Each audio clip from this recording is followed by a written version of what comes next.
Hello and good morning our dear student. आप लोगों का जो हिस्ट्री का जो थर्ड चैप्टर है, रूलिंग द कंट्री साइड, यानी देश पे जो लोग राज कर रहे हैं, और कौन कर रहा था उस टाइम में? अंग्रेज कर रहे थे। The British rule in India greatly affected the people both rural and urban in different aspect of life. जो ब्रिटिश रूल था, ठीक है ना, उस टाइम इंडिया में बहुत सारे लोग क्या थे, इससे अफेक्टेड थे बहुत बुरी तरह से, ठीक है ना, चाहे वो रूरल एरिया हो या अर्बन या शहरी क्षेत्र हो या ग्रामीण क्षेत्र हो। और ये लाइफ के हर एस्पेक्ट पे वो क्या करते थे, उनका प्रभाव पड़ता था। This rule affected them socially, politically, economically and culturally. ये जो इफेक्ट था, ठीक है ना, वो सोशली भी था, पॉलिटिकली भी था, इकोनॉमिकली और कल्चरली, सब तरह से क्या थे, लोग परेशान थे अंग्रेज़ों के शासन में। अनटिल दिस टाइम, इस समय में change in a ruler did not Intel any change in the social structure. इस टाइम में जो रूलर थे, अंग्रेज थे, ठीक है ना, वो क्या करते थे, वो चाहते थे जो सोशल स्ट्रक्चर है इंडिया का, जो सामाजिक ढांचा है, उसको भी क्या करें, वो चेंज कर सकें। The British exploited the Indian situation for their imperial design and trade interest. British ने जो इंडियन का जो सिचुएशन था उस टाइम पे, ठीक है ना, उसको सबको, या ट्रेड इंटरेस्ट हो या इम्पीरियल डिजाइन हो, सबको क्या कर रहे थे, एक्सप्लॉइट कर रहे थे, बर्बाद करने की कोशिश कर रहे थे। They never thought about the welfare of the Indian. वो कभी नहीं सोचते थे कि इंडियन का वेलफेयर हो, अच्छे से वो रह सकें यहाँ के लोग, ठीक है ना। Consequently India had no suffer from famines and starvation. A large part of the Indian population lived in village and depended on the agriculture. India के बहुत सारे लोग कहाँ रहते हैं, गांव में रहते हैं, और वो किस पे डिपेंड होते हैं, एग्रीकल्चर पे।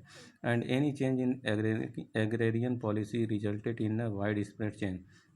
अगर कोई भी चेंज होता किस पे, एग्रेरियन पॉलिसी, यानी कृषि से जो संबंधित पॉलिसी थी, अगर उसका रिजल्ट क्या होता, पूरा इंडिया क्या होता उससे, उसमें फैल जाता वो चेंज। दो इसकी वजह से the trade and economic changes brought some advantage to the Indian people. उसमें जो इकोनॉमिक चेंजेस किए उन्होंने, ठीक है ना, उसका कुछ एडवांटेज भी था, इंडियन पीपल को मिल रहा था, लेकिन उसका क्या था, वो उसका सबसे ज़्यादा नुकसान हो रहा था इंडियन पीपल को, ठीक है ना। उसके बाद आ जाते condition of peasants and craftsman. अब जो उस टाइम के किसान थे और जो कारीगर थे, क्राफ्ट्समैन, ठीक है ना, उनका जो कंडीशन था, before we set down to study the colonial agrarian policies of the British. जब वो उन्होंने, अंग्रेज़ों ने यहाँ पे अपनी सारी व्यवस्था जो सेट कर ली, ठीक है ना, तो उन्होंने क्या किया, इंडियन जो पीजेंट थे उनके लिए और जो क्राफ्टमैन थे उनके लिए कॉलोनियल एग्रेरियन पॉलिसीज़ बनाया अंग्रेज़ों ने, यानी कि औपनिवेशिक पॉलिसी बनाई। Let us first understand the prevailing Indian situation of that time. उन्होंने सबसे पहले क्या किया, यहाँ की जो भी चीज़ें थी, सिचुएशन थे, उसको उन्होंने उसको पहले चेक किया। The village was self sufficient in its needs because the people had limited needs and agriculture met all the needs perfectly. उन्होंने देखा कि जो एग्रीकल्चर है, ठीक है ना, वो क्या कर रहा है, लोगों की ज़रूरतों को आसानी से क्या कर रहा है, परफेक्टली पूरी तरह से कंप्लीट कर दे रहा हूँ किया ज़रूरतों को। Only a few things were required from outside the village. कुछ चीज़ें क्या करते थे, वो विलेज से बाहर जाके लेते थे, सच एज ऑर्नामेंट, जैसे आभूषण हो गए, नमक हो गया, कॉन्डिमेंट्स हो गया, टूल्स हो गया, ये सारी चीज़ें ही, मसाले, कॉन्डिमेंट्स में तो मसाले, ठीक है, यही सारी चीज़ें वो विलेज से बाहर जाके लेते हैं। बाकी चीज़ें उनका किससे पूरा हो जाता था, एग्रीकल्चर से। Such as on all other needs were met from within the village resource. और उनको सारा जो गांव में जो संसाधन रिसोर्स होता था, उसी से उनका सारे चीज़ पूरा हो जाता था। उसमें फूड मिल जाता था, क्लोथ मिल जाता था, एग्रीकल्चरल अप्लाइंसेज मिल जाते थे, ठीक है ना। The peasant were the owners of the land they tilled. और जो पीजेंट थे, जो किसान थे, अपनी ज़मीन के खुद के मालिक थे। They had right over the land and they could not be evicted from it. और वे अपने जो लैंड था उसके मालिक होते थे, और उस पर उनका अधिकार होता था, और उसको कोई हटा नहीं सकता था, ठीक है ना।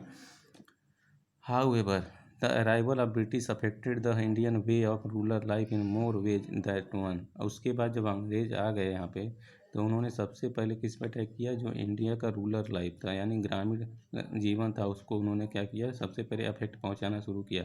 अ definite amount of land revenue was fixed which it was necessary for a peasant to pay. उन्होंने सबसे पहले क्या किया, जो उनका लैंड था, जो किसानों का ज़मीन था, उस पर क्या किया, रेवेन्यू वसूलना, राजस्व यानी कर वसूलना, टैक्स वसूलना स्टार्ट कर दिया, ठीक है ना। और पीजेंट के लिए वो क्या किया, एकदम नेसेसरी कर दिया। This fixed land revenue was charged despite the fact where the conditions were conducive to farming or not. Because agriculture chiefly depended on monsoon, then it was difficulty to grow good crop every year.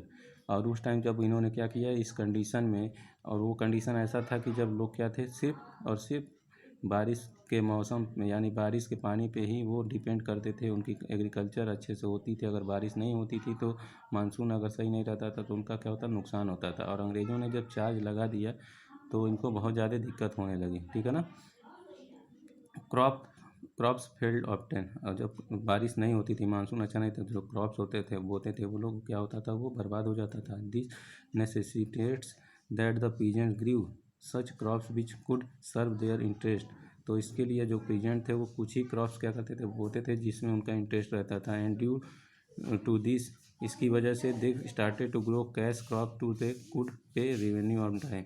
इसके लिए उन्होंने क्या किया कुछ अलग से crops grow करना जिससे कैश क्रॉप यानी जिससे तुरंत पैसा मिल जाए, ऐसे क्रॉप्स उन्होंने बोना शुरू कर दिया ताकि वो टाइम पे क्या करें रेवेन्यू दे सकें।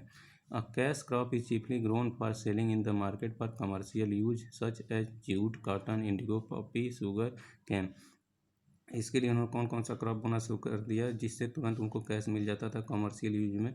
जूट होता था, cotton, indigo, poppy, sugar cane, ये सारी चीज़। Previously the Indian peasant grew on the 2 crops in a year. अब इसके पहले जो पीजेंट थे वो 2 तरह के ही क्या करते थे एक साल में खेती करते थे। This retain fertility on the land however exploitation और the British hands compelled them to grow 2 or 3 crops which wreaked havoc with fertility। अब इसके बाद उन्होंने क्या किया जब उनको रेवेन्यू देना ही था तो इसके लिए उन्होंने क्या किया अपने खेतों में कई तरह के एक्स्ट्रा जैसे 2 क्रॉप के बजाय 3 क्रॉप्स वो क्या करने लगे बोने लगे। और इससे क्या हो जो लैंड की फर्टिलिटी थी वो क्या हो गई धीरे धीरे कम होने लगी। Earlier the peasant were the owners of the land and could not be evicted. उसके पहले अंग्रेज़ों के पहले जो थे ऑनर जो पीजेंट थे उनका ज़मीन जो था वो अपना खुद का था, उस पर किसी का अधिकार नहीं था। But the situation under want a change under the British. लेकिन क्या हुआ जब ब्रिटिश आए तो ये सिचुएशन भी क्या की उन्होंने चेंज कर दिया। As the land revenue was compulsory to be paid. उनके लिए जो लैंड का रिवेन्यू था वो कंपलसरी कर दिया था देना है। They made the land a saleable article. If a peasant fail to pay land revenue his land was auction. अगर कोई भी किसान ठीक है ना पीजेंट जो था अगर ये रेवेन्यू पेड नहीं कर पाता था तो वो क्या करते थे उनकी ज़मीन का क्या करते थे